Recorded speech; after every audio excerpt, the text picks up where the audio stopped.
Renungan Harian Selasa 18 Agustus 2026. Berkat Tuhan dalam kerukunan. Mazmur 133 ayat 1-3. Mari kita berdoa. Ya Tuhan, kiranya Roh Kudus menolong kami dalam menyampaikan kebenaran firman Tuhan agar kami mengerti kehendak-Mu. Dalam Yesus kami telah berdoa. Amin. Mazmur 133 ayat 3. Seperti embun gunung Hermon yang turun ke atas gunung-gunung Sion. Sebab kesanalah Tuhan memerintahkan berkat, kehidupan untuk selama-lamanya. Selamat HUT ke-81 kemerdekaan Republik Indonesia. Mazmur 133 ini sangat singkat, tetapi pesannya sangat besar. Kerukunan bukan hanya sesuatu yang indah dipandang, melainkan keadaan kehidupan yang di dalamnya manusia dapat bertumbuh, saling menguatkan, dan mengalami berkat Tuhan.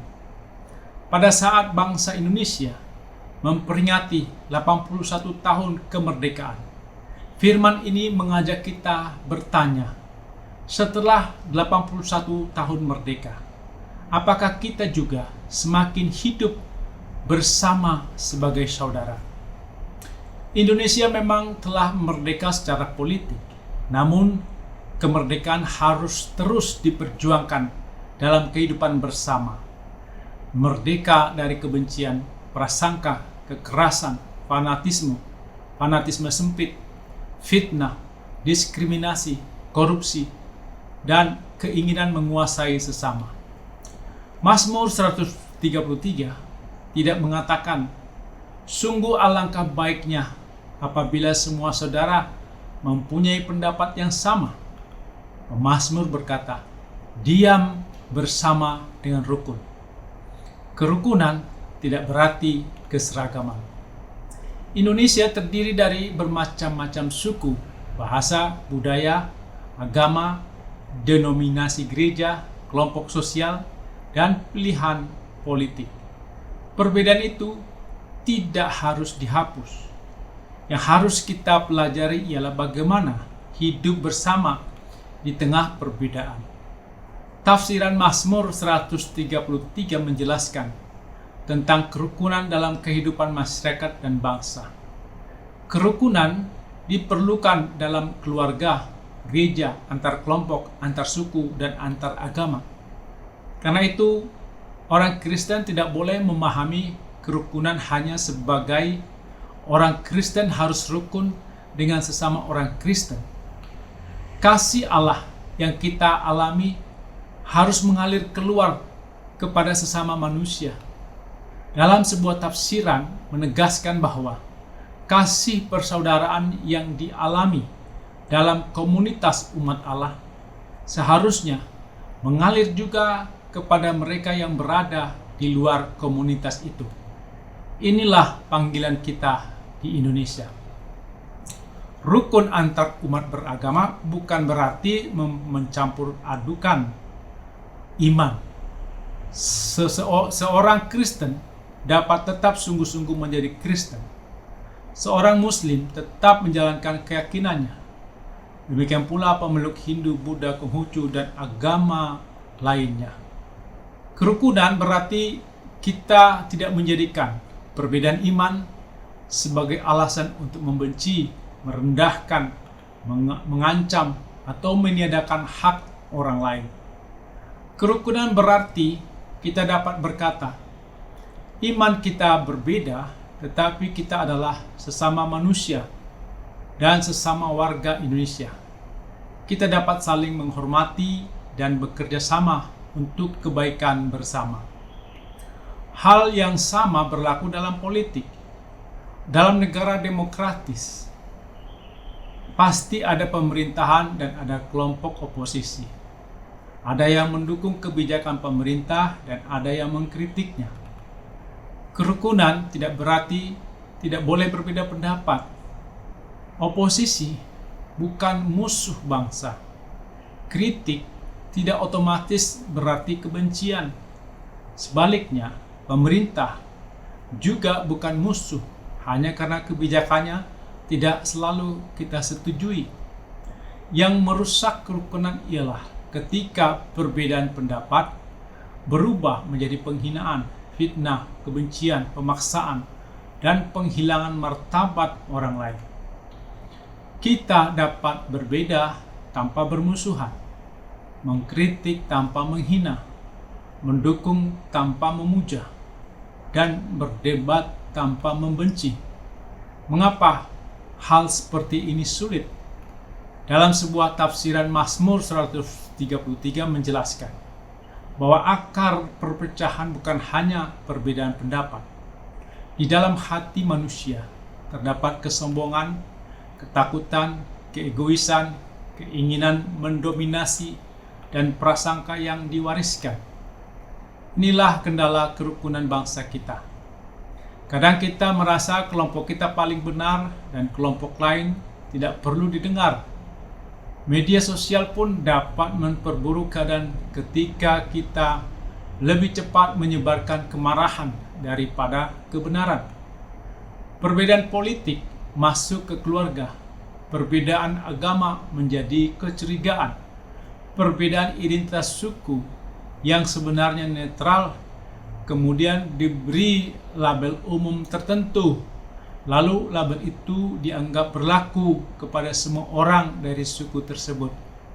Perbedaan pendapat berubah menjadi pertanyaan. Kamu kelompok siapa? Firman Tuhan mengajak kita mengubah pertanyaannya menjadi, apa yang dapat kita lakukan bersama untuk kebaikan Indonesia?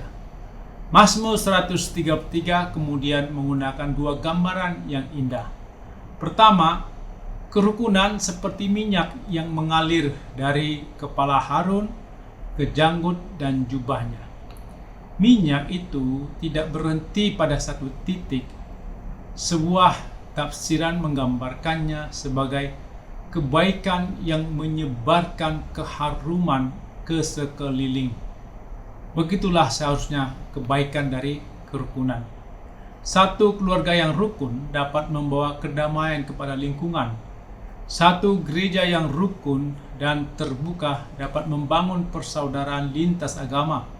Satu pemimpin yang jujur dapat menumbuhkan kepercayaan. Satu warga yang menolak menyebar hoax dapat menghentikan rantai kebencian. Kedua, kerukunan seperti embun Hermon yang turun ke gunung-gunung. Embun membawa kesegaran dan kesuburan kepada tanah yang kering. Itulah gambaran berkat Tuhan dalam kerukunan. Berkat Tuhan bukan hanya berarti seseorang bertambah kaya.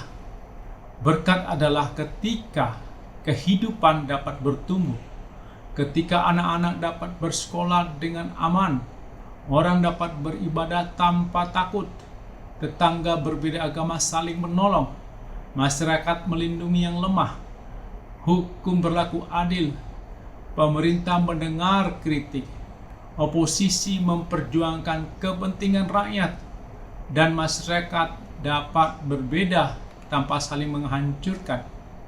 Di sana kita melihat kehidupan yang diberkati.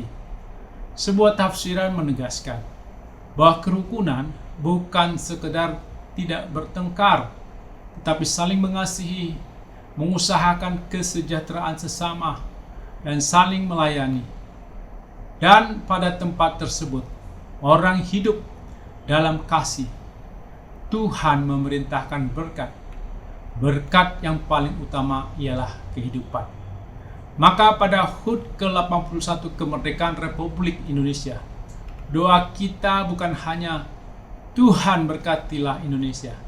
Kita juga harus berani berdoa, Tuhan, jadikanlah aku bagian dari berkat-Mu bagi Indonesia. Jangan hanya meminta Indonesia rukun.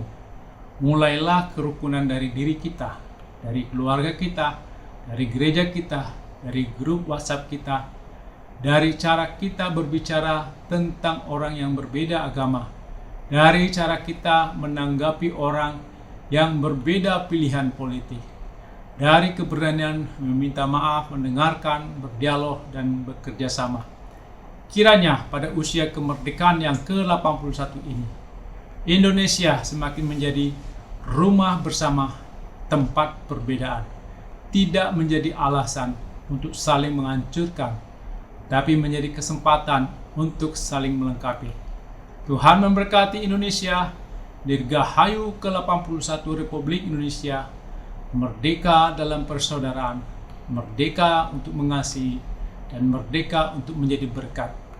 Biarlah dari Sabang sampai Merauke, dari Miangas sampai Rote, Gema Mazmur 133 menjadi doa sekaligus panggilan bangsa kita.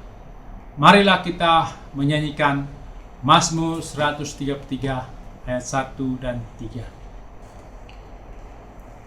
Sungguh alangkah baiknya, sungguh alangkah indahnya, bila saudara-saudara diam bersama dengan rukun.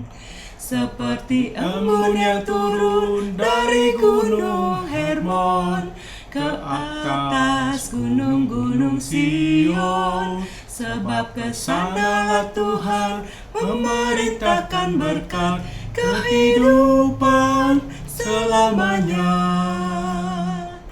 Sungguh alangkah baiknya, sungguh alangkah indahnya, bila saudara-saudara diam bersama dengan rukun.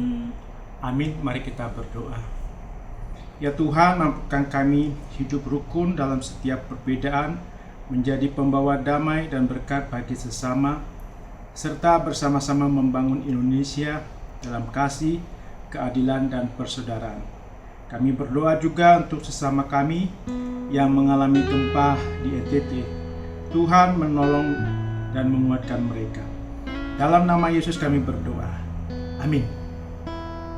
Dirgahayu Republik Indonesia merdeka.